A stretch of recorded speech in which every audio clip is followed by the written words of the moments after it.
I think a comment made yesterday by Mazumdar, I think, sets the tone for this discussion when he said we have barely 20 years to get our act together. And this conjunction of economic growth, development, and sustainability is critical. Traditionally, these have been three separate silos, which have had their own dynamics and their own trajectories.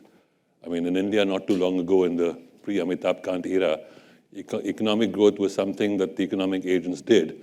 And the role of the state was to erect the entry barrier and the exit barrier and a hurdle race in between.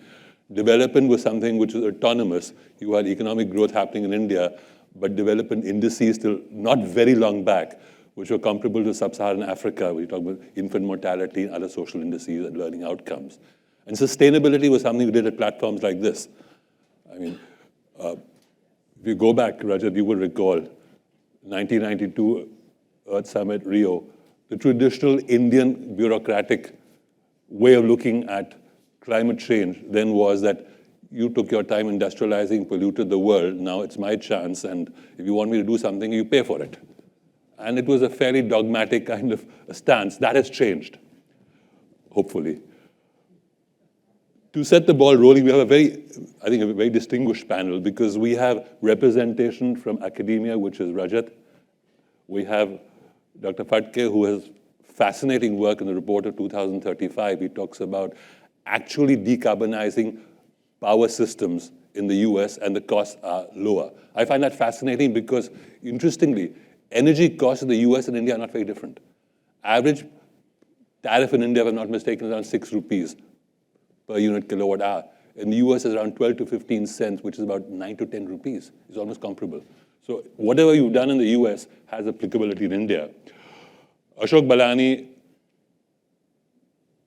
is an extremely distinguished professional from the energy sector, and we were conversing before the panel, and apparently he's done work on, or doing work on, tracking methane gas emissions, which is really critical.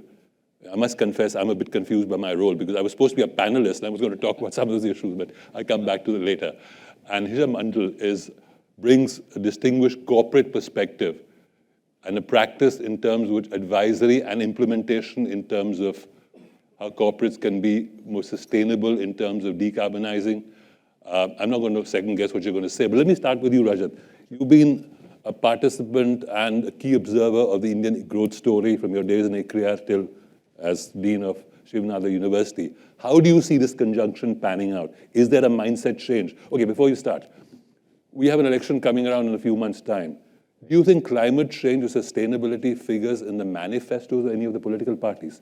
I'll leave it to you to respond. I'm sure it'll be in the manifestos, but whether it'll be a part of the campaigning, I'm not so sure. Remember, since we're sitting in North America, you remember NAFTA 92 was being discussed between the US and Canada and Mexico. And at that time, Ross Perot stood as an independent candidate, I think, and he was very critical of NAFTA, and he said there'll be a giant sucking sound and all the jobs will vanish to Mexico.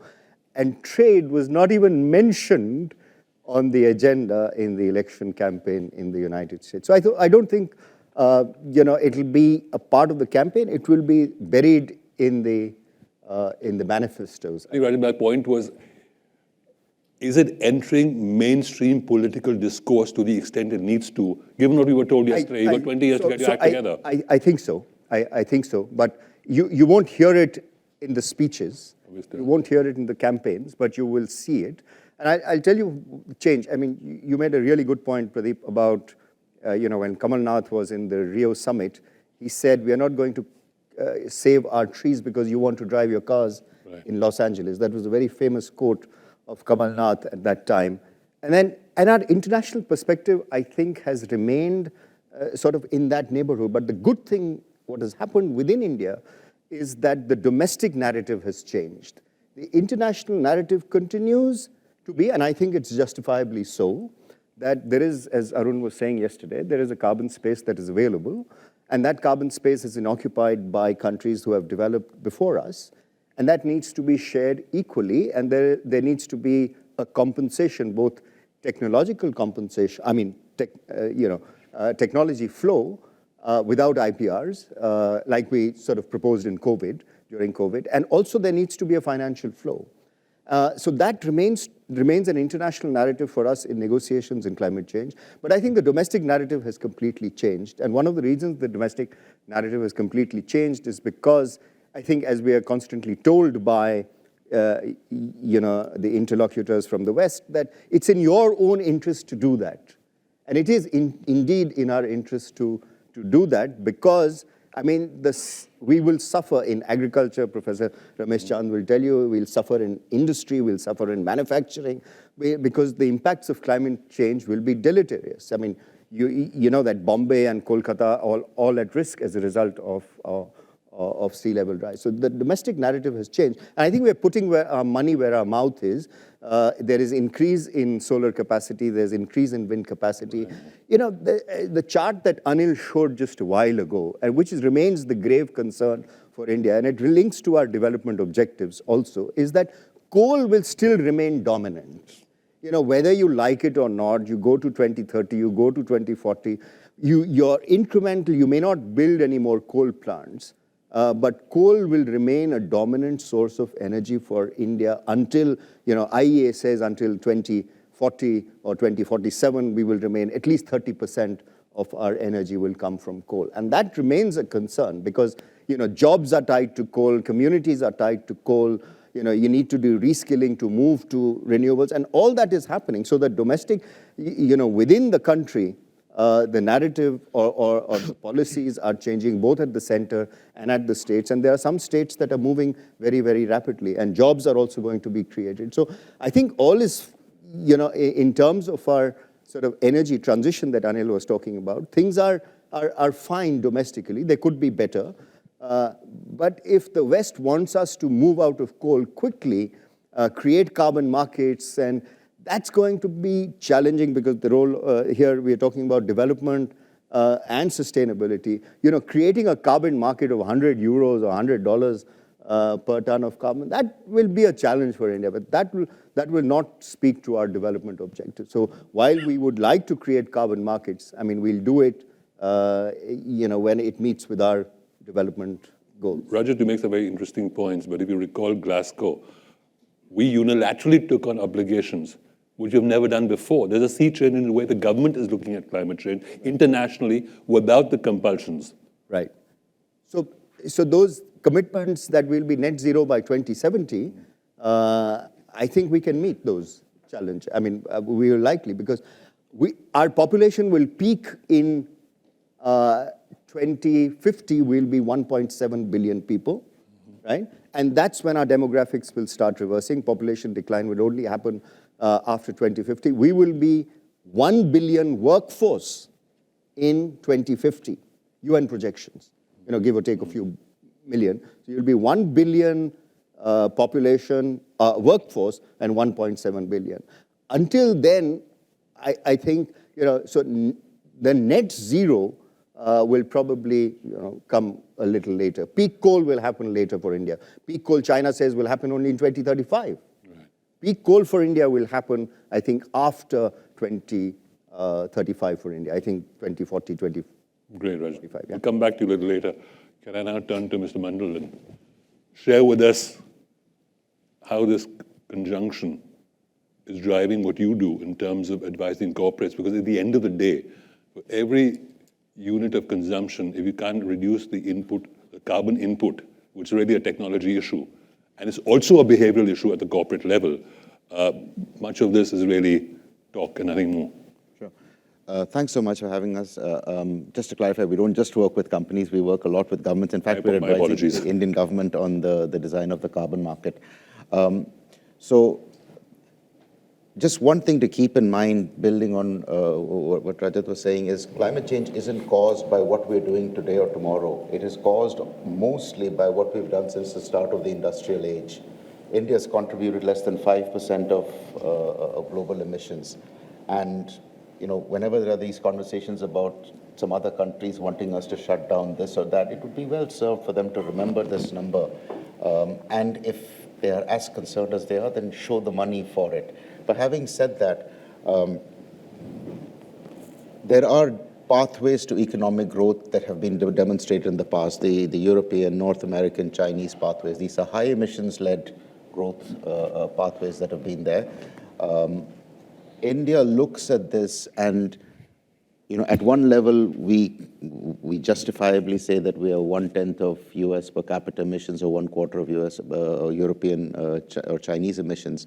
But we also know that the impacts of climate change, our poor, our health infrastructure, our food systems wouldn't be able to absorb those shocks. And there is a radically different Indian pathway that's being carved out.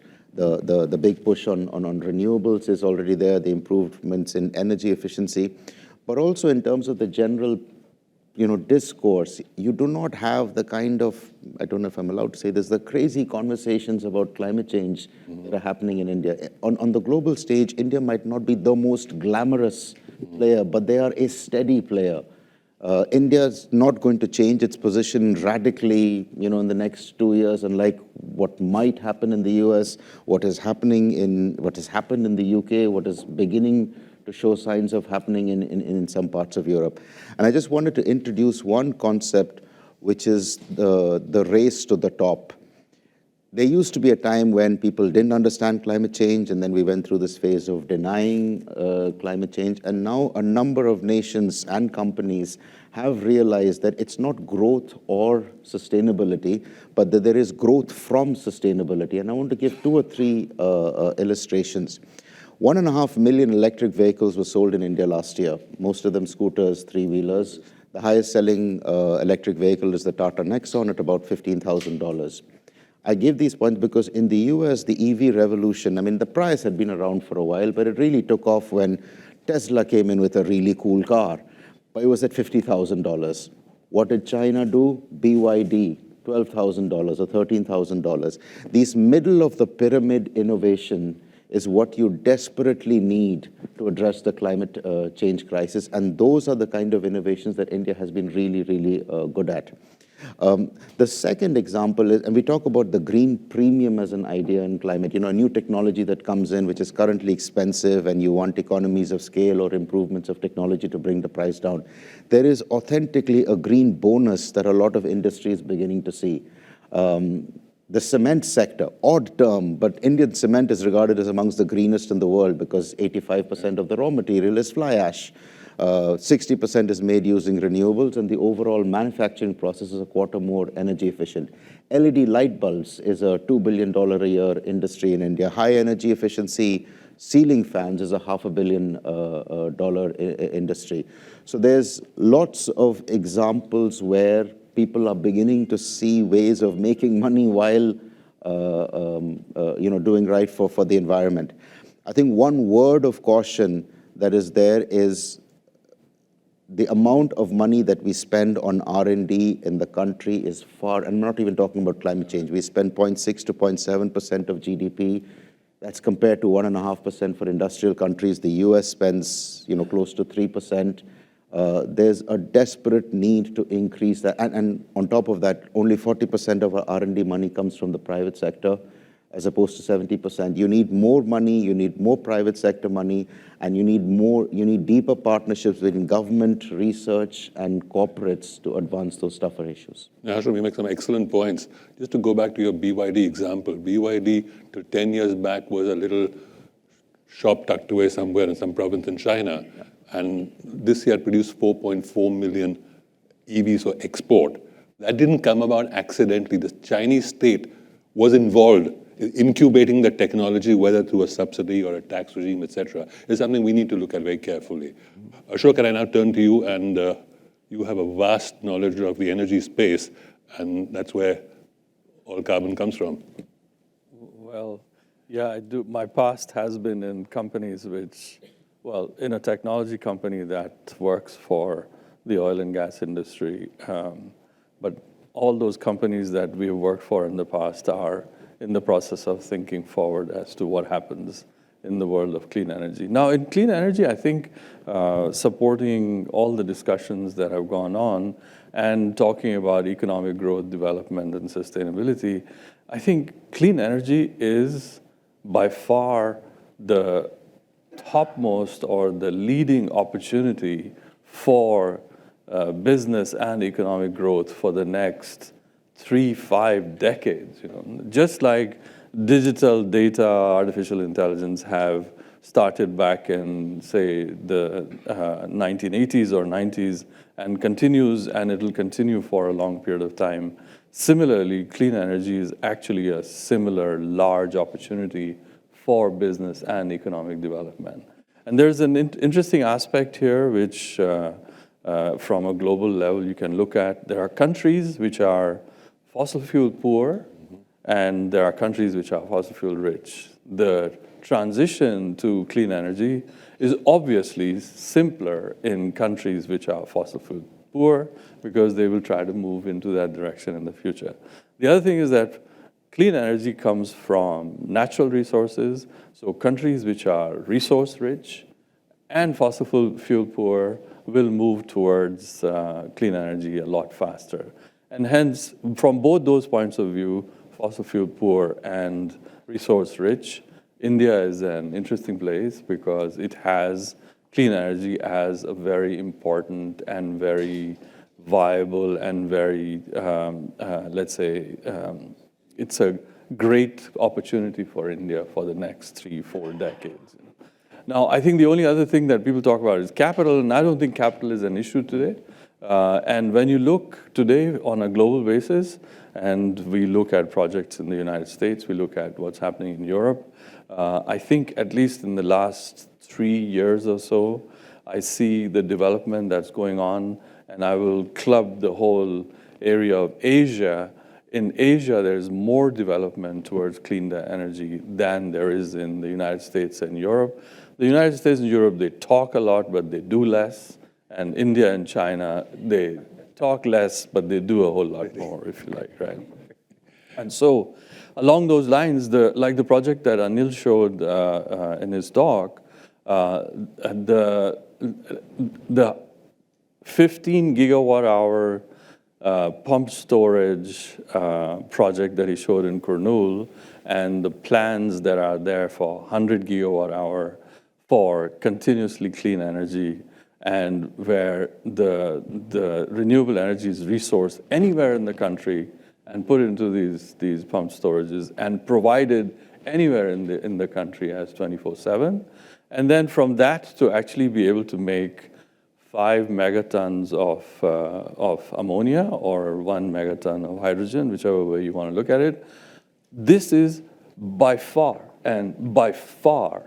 the most advanced project on clean energy anywhere in the world. It does not exist anywhere else, And here the cost points are without any subsidies, no subsidies whatsoever.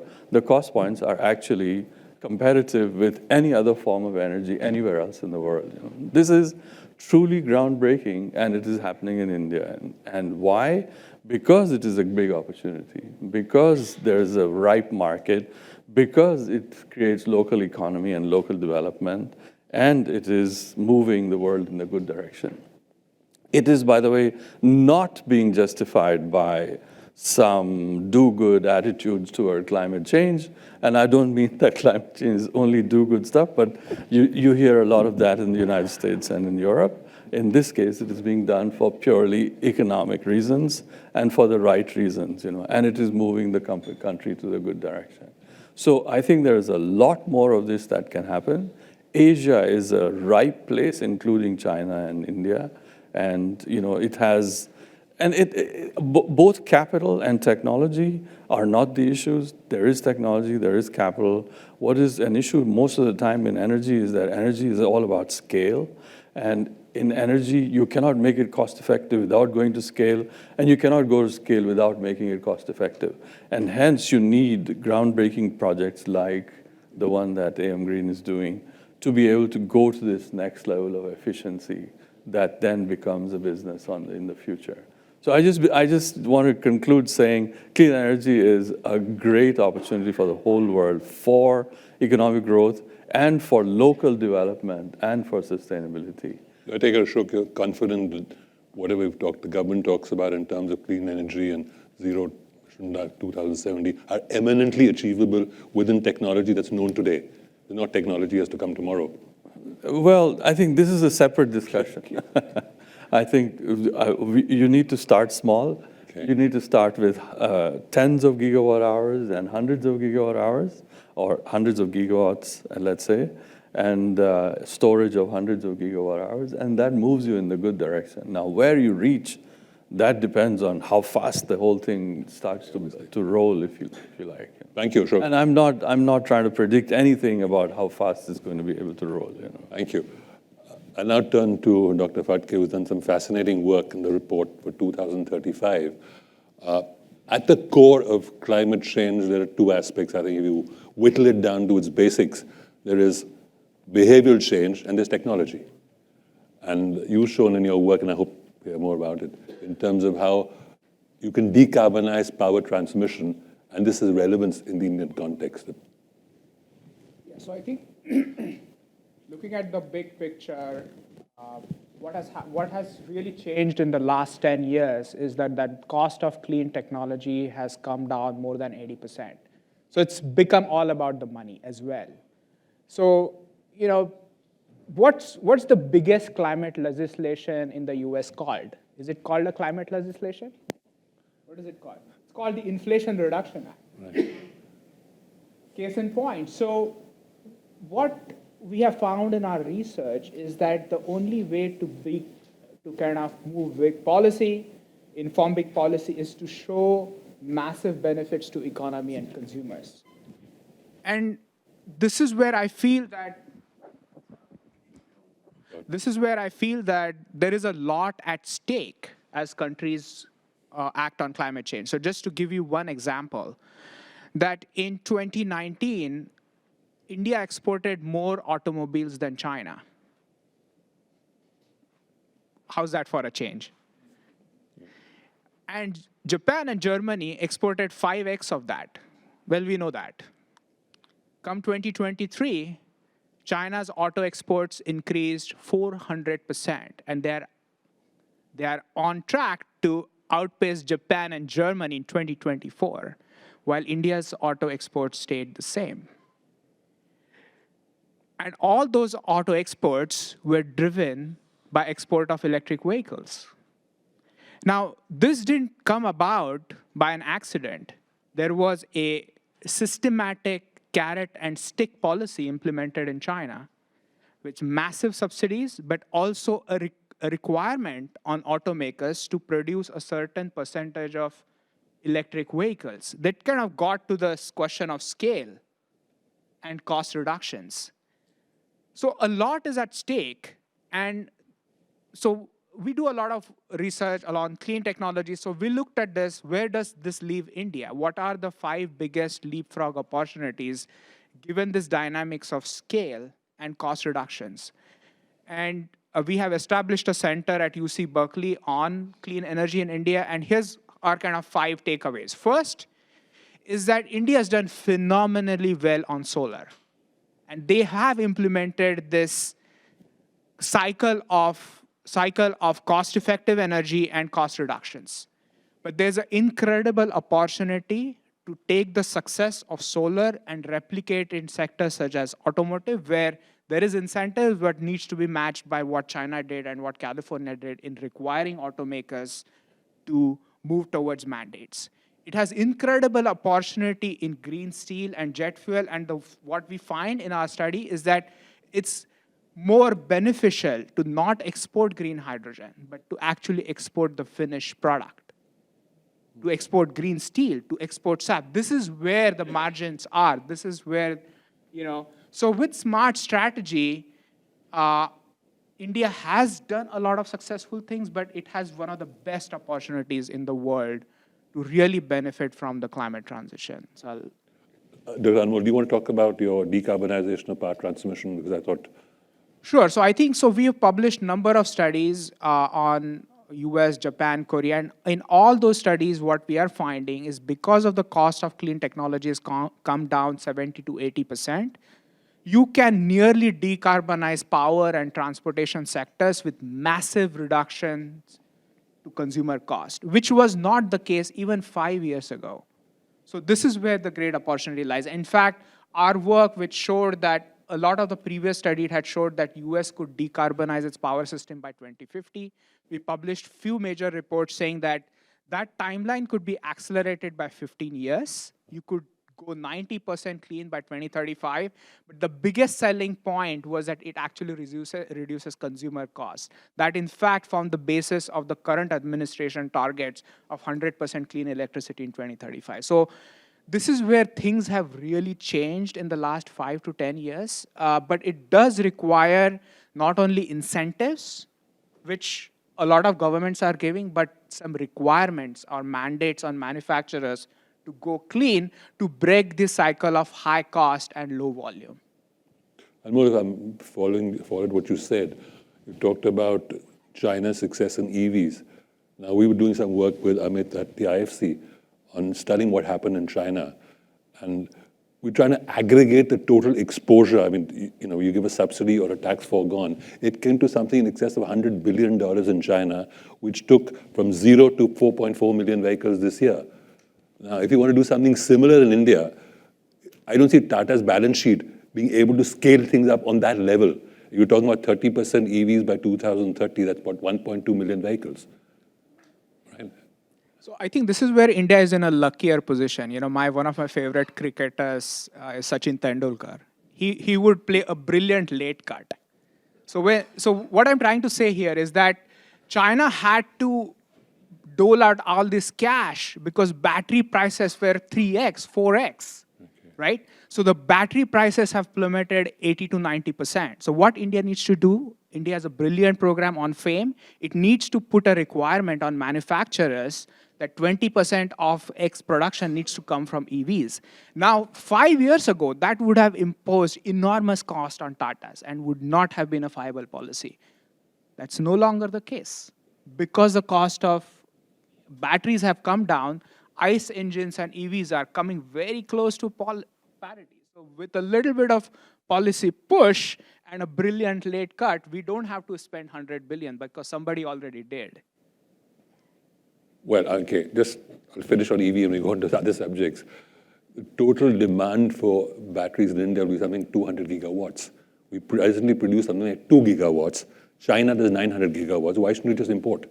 Because 900 gigawatts is something they've attained at enormous state cost. We let the Chinese taxpayer subsidize the Indian vehicle owner.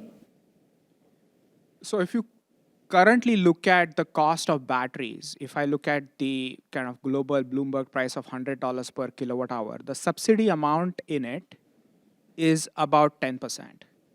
Even Tesla, at its scale, is producing batteries below $100 because they have advanced manufacturing. So it's not the case that battery industry is just driven by subsidies from China and then we should that's not true, actually. Okay. The subsidy amounts have reduced, and with advanced manufacturing, you can be at actually competitive price points. So if India starts today, it actually is an advantageous position because it's not all a subsidy game anymore. What about raw materials? Raw materials, I think, is a very interesting question. So for example, lithium iron phosphate is the dominant chemistry that is being used. Now, what has really happened that there was a huge hue and cry about cobalt. But a lot of automakers moved away from cobalt to lithium iron phosphate. And lithium is in plentiful supply. It's actually, yes, it's a critical material, but it's in plentiful supply. There are more discoveries of lithium every day. Not every day, but India has also found significant amount of lithium. I don't know the status of extraction, but there is a huge technological response so I don't think lithium is a constraint at all. Yes, it needs to be addressed, but it's not a constraint at all. And in fact, so we did this report on India, which looked at how India can achieve energy independence by 2047, a goal announced by the Prime Minister using clean technology. And we actually find, even if India doesn't produce any lithium, to substitute an import of $100 billion of oil. Remember, India imports nearly all of its oil. You need $1 billion of lithium import. So yes, lithium is talked about as a constraint, but just to give you a bottom line, it's not a constraint. Thank you. I think Amit is making faces at me here. Not very. So I wanted to just open, invite questions from the House. Can I just add one Sure, point please. on this? Increasingly, climate policy and climate technologies are getting weaponized by nations. And obviously one needs to go to a place where you can buy it cheaply, but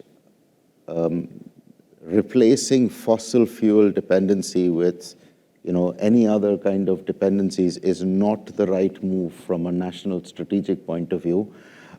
At EDF, we're very proud of the work that we did on the IRA bill, the Inflation Reduction Act. It's a great bill, the biggest emitters, putting in $260 billion, et cetera. But on the downside, it is build in America, make in America, et cetera, et cetera. Now, to be fair, Biden needed to do that because he wasn't going to be able to sell the bill. But you could turn it around and say it's another form of trade protection measures. The European Union's upcoming regulations, enlightened view, protect climate change. Not so enlightened view is, put an additional barrier, a green barrier on imports. So we have to start developing a view that the days of the global village and kumbaya are over. We need to secure our national interests. So you make a very interesting point of weaponization. There's EU legislation either in the offing or already there. There were, for example, steel imports from India. If they don't conform to EU standards in terms of processes, there's an additional tax on that. Yeah. This is weaponization. That's coming in 26. But companies have already to start reporting on what is called the Carbon Border Adjustment Measure, CBAM. Yeah. And US has asked for an opt-out from the European Union. I don't know whether they'll get it or not.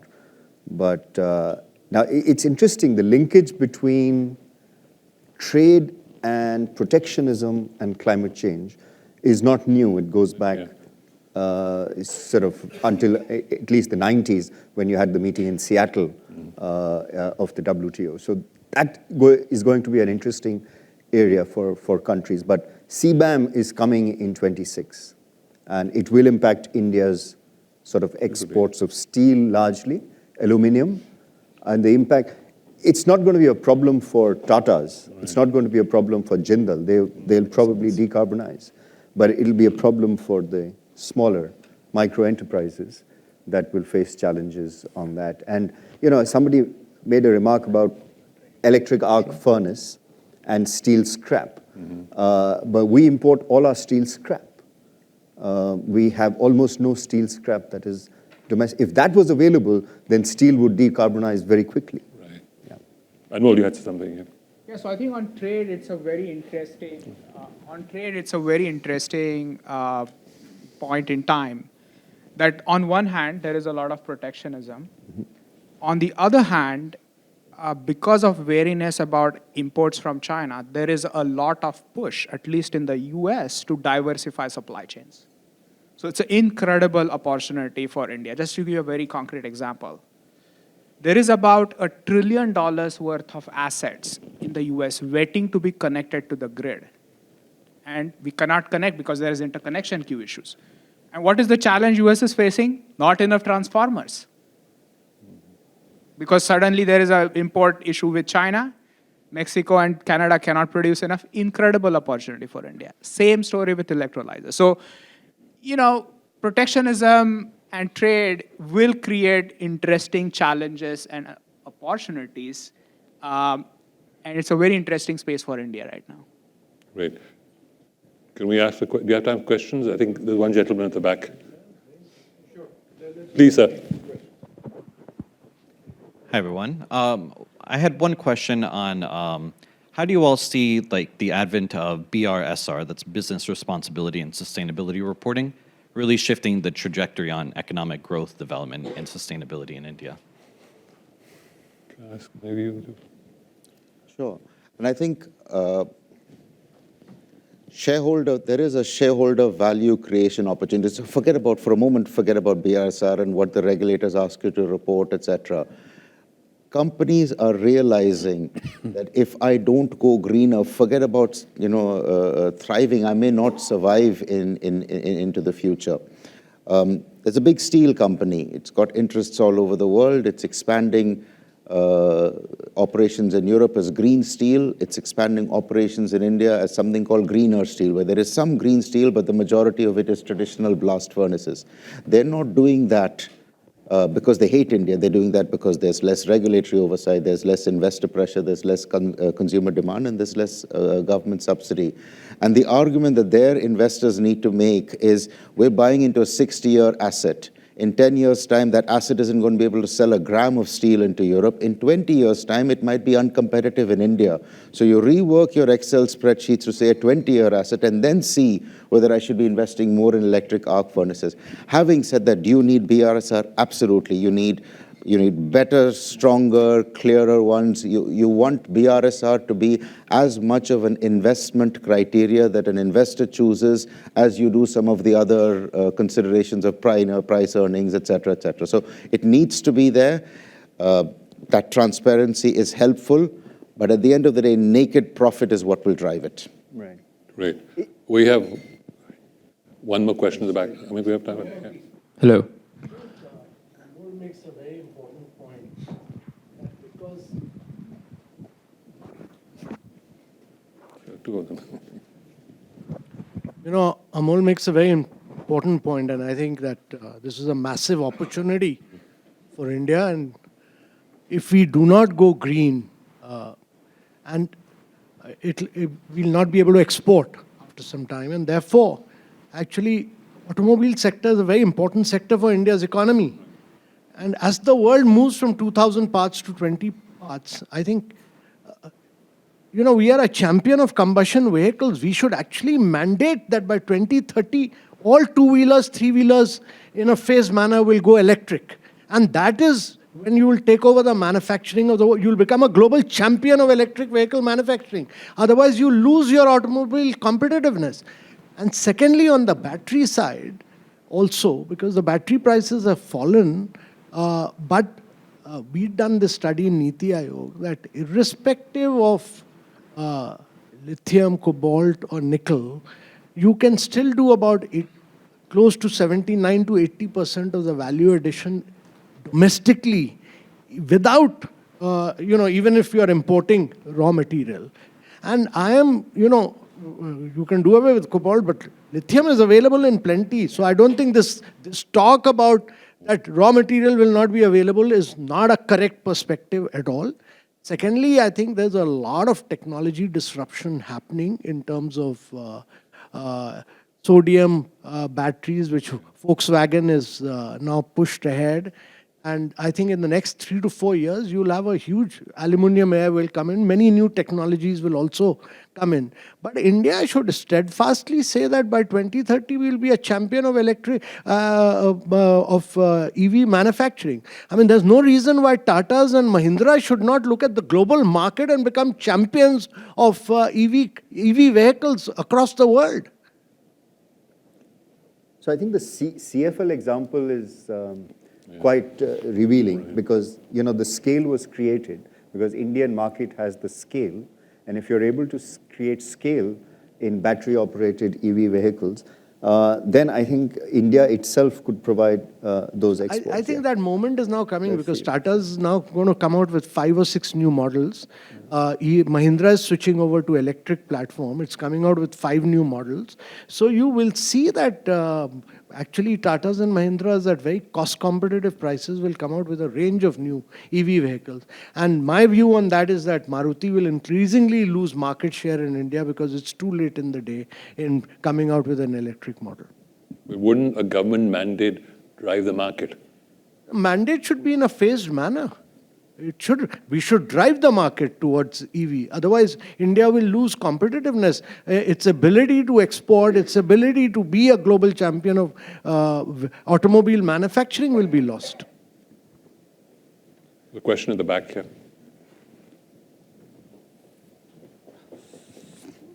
No. Hi. I have a very simple question, actually. It's great that, India is moving positively in the direction of, solar energy, EV. But I don't think any comment has been made about preserving the existing biodiversity that we have in India. So I just want an opinion on that because we've actually, deforestation in India has increased severely. We have 1 million hectares of trees that have been removed in the last 10 years. So, we have EVs coming in. We have all these different forms of renewable energy and, clean energy coming in. But what about like just the environment that we have in India? It's declining. And we see that because I live in India and I've seen my environment decline in that matter. So I'm just hoping for an opinion on that. It's an EDF question. If I might just address that, it's a very valid concern. Had I been a panelist, we talked about something in Delhi. There's a British company called Kairos, which has satellites which circle the Earth and measure methane emission super emitter events. And apparently in Delhi, in Ghazipur, at this landfill, in, I think it was April 2022 or so, there was a super emitter event with 434 tons of methane came out every hour, which is equivalent to 62 million vehicles on the road, okay? And this is the tragic part. The technologies exist in which we can manage landfills. There are business models which exist where you can address them. I'll give a simple example. If you do a waste-to-energy plant in India, there is a tariff regulatory body or something to the extent, which allows you a tariff of 6 to 8 rupees a unit, which gives you an ROI of something like 16%. What happens if you give a tariff of 20 rupees a unit? You get an ROI of 35 rupees. An ROI of 35%, where you can virtually then take over that landfill, do the remediation measures, which are fairly simple technology, just churning the stuff around and dumping some soil on it. It's pretty simple stuff. So you get, methane goes to carbon dioxide, which methane is 86 times more heat-inducing than this thing. There are simple technologies, but unfortunately, and this is my take, is we work in silos on some of these very pressing environmental issues. I mean, Delhi has a population, the greater Delhi area, 44 million. You have a huge urban-rural divide even now in terms of per capita income. It used to be something like 11:1 in 2011 census. We haven't had a recent census, but I suspect it's not changed very much. And a lot of the environmental damage is being driven by an internal migration process, which you cannot stop. You will go where you get a better return. But there are technologies available, processes available where all of this can be broken down, and I hope our friends from the government are listening. In terms of, waste management is a very critical area. Amit tells me that it's kaput now, we have to stop. Thank you so much, all of you. Thank you. Thank you.